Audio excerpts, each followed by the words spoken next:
120 de km la oră, explodează roata. Ce facem ca să nu murim? Mergi liniștit cu 120 de km la oră, poc, a explodat roata. Volanul îți fuge din mâini, mașina se zguduie toată, iar în cap îți vine un singur gând, să apeși frâna. Dar anume asta este greșeala fatală. Dacă frânezi brusc când a explodat o roată, mașina devine necontrolabilă, mai ales dacă este roată din față. Imediat te va arunca, șanț, parapet sau tir.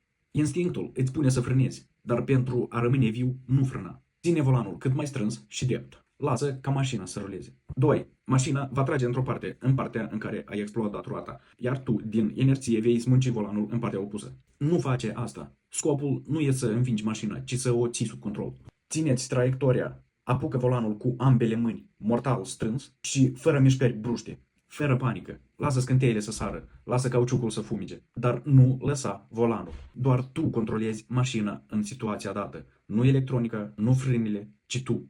3. Ridică piciorul de pe accelerație, frâna nu o atingem absolut deloc. Greutatea mașinii și rezistența aerului te va ajuta ca mașina să piardă din viteză. Când ajungi pe la 60 de km la oră, încet poți să tragi mașina pe acostament. Și abia după ce mașina este stabilizată, ușor poți apăsa frâna. Dacă frânezi mai devreme, te aruncă de pe drum. Mașina nu suportă mișcările bruște atunci când este avariată. 4. Nu te grăbi să apeși avariile imediat după ce a explodat roata. Mulți oameni mor din cauza primelor secunde că nu se gândesc să ție volanul și să dirigeze mașina, dar caută butonul de avarie. Primele 10 secunde sunt doar pentru drum și volan. Apoi semnalizează și trage pe dreapta. Totul pas cu pas. Panica fură timp, iar timpul înseamnă viață. Electronica nu te salvează dacă nu ești concentrat. Mai întâi viața, apoi butoanele. 5. După ce ai oprit mașina complet, nu te da mare rău și schimba roata pe autostradă unde merg tiruri. Sute de oameni mor nu din cauza că a explodat roata, dar din cauza că încep a schimba roata pe autostradă și riscă să fie loviți de alte mașini. Salvează acest video și uite-te la el atâtea ori cât ai nevoie ca să ții minte. Transmite unui prieten să afle și el. Pentru sănătatea automobilului tău, pune un like și abonează-te.